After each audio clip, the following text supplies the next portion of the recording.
The unjust scapegoating of Nnamdi Kanu, a symptom of deeper ethnic bias in Nigeria. Ifeoma's viral video is raw, emotional, and painfully accurate. In just a few minutes, she captured a truth that many Nigerians live with but are afraid to say out loud. In this country, justice is not blind. It squints very hard at tribe and religion. And right now, those in power have decided that Nnamdi Kanu, leader of the indigenous people of Biafra IPOB, will carry the full weight of every sin committed during the EndSARS protests, even though the same government once swore on national television that nobody died in those protests. The government said nobody died during EndSARS. They swore that nobody died during EndSARS. So how come they are now blaming Nnamdi Kanu over loss of lives and damages during EndSARS if nobody died? How come? This is a very unjust verdict. Even though you hate Nnamdi Kanu, ask yourself, is this verdict good? It is not good.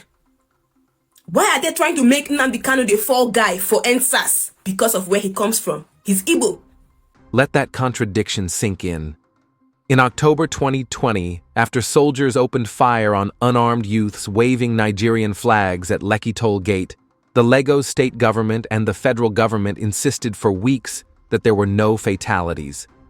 The Minister of Information, Lai Mohammed, said repeatedly that reports of deaths were fake news.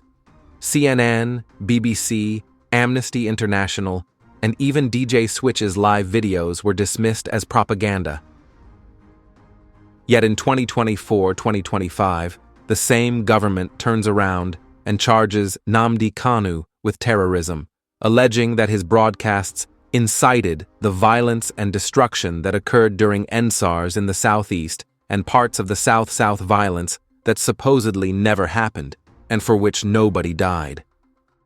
How can you be the fall guy for deaths that officially never took place? This is not about whether you love or hate Nnamdi Kanu. This is about basic logic and fairness.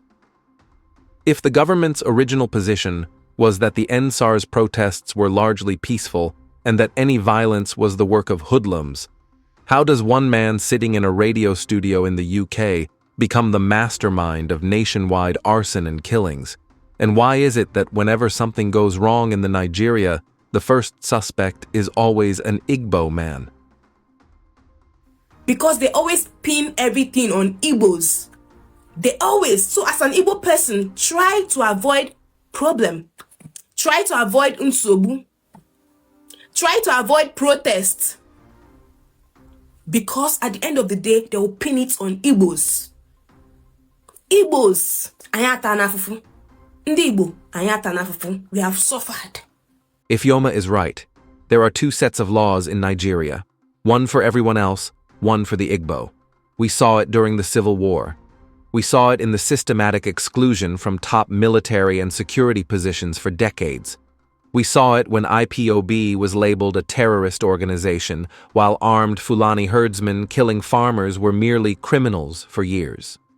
We saw it when Kanu was extraordinarily rendered from Kenya in a manner that violated local and international laws, yet the courts looked away. And now we are seeing it again. A man is being sentenced, in part, for deaths the government once denied ever happened. This verdict is not just against Nnamdi Kanu. It is a message to every Igbo person. No matter how peaceful your protest, no matter how legitimate your grievance, if things go south, they will find a way to pin it on you. Stay quiet, stay small, avoid trouble, because the system is designed to make you the eternal scapegoat. That is why Ifeoma's final declaration, from henceforth, if it did not happen in the southeast, it is none of my business, is not tribalism. It is survival.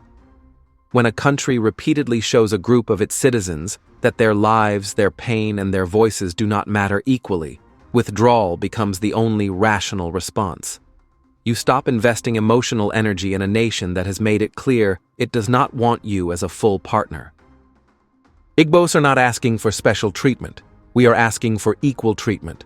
Stop using us as the default villains whenever convenient. Stop criminalizing our accents, our ambition, our very existence in certain parts of the country. Stop pretending that the only terrorism that matters is the one that can be tied, however tenuously, to an Igbo face. Until Nigeria confronts its ethnic favoritism head-on, more people will echo Ifeoma's words. More people will become very, very, very Igbo-centric, and the country will keep fracturing, one unjust verdict at a time. Because a nation that scapegoats one group today will eventually find another group tomorrow. Injustice is never contained. It only spreads. Ifeoma spoke for millions who are tired. The question is anyone in power listening? In Nigeria, your level of privilege depends on where you come from. And then religion is an added bonus.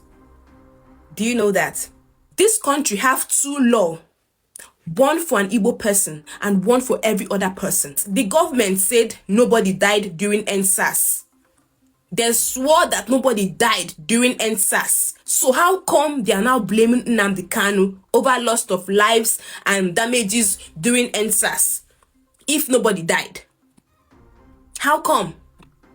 This is a very unjust verdict. Even though you hate Nnamdi Kanu, ask yourself, is this verdict good? It is not good. Why are they trying to make Nnamdi Kanu the fall guy for EndSARS? Because of where he comes from. He's Igbo. Because they always pin everything on Igbos. They always. So as an Igbo person, try to avoid problem. Try to avoid unsobu. Try to avoid protest. Because at the end of the day, they will pin it on Igbos. Igbos. Anyata nafufu. Ndi Igbo. Anyata nafufu. We have suffered. See, from henceforth, if it did not happen in the southeast, it is none of my business. I only care about southeast. From henceforth, I only care about southeast.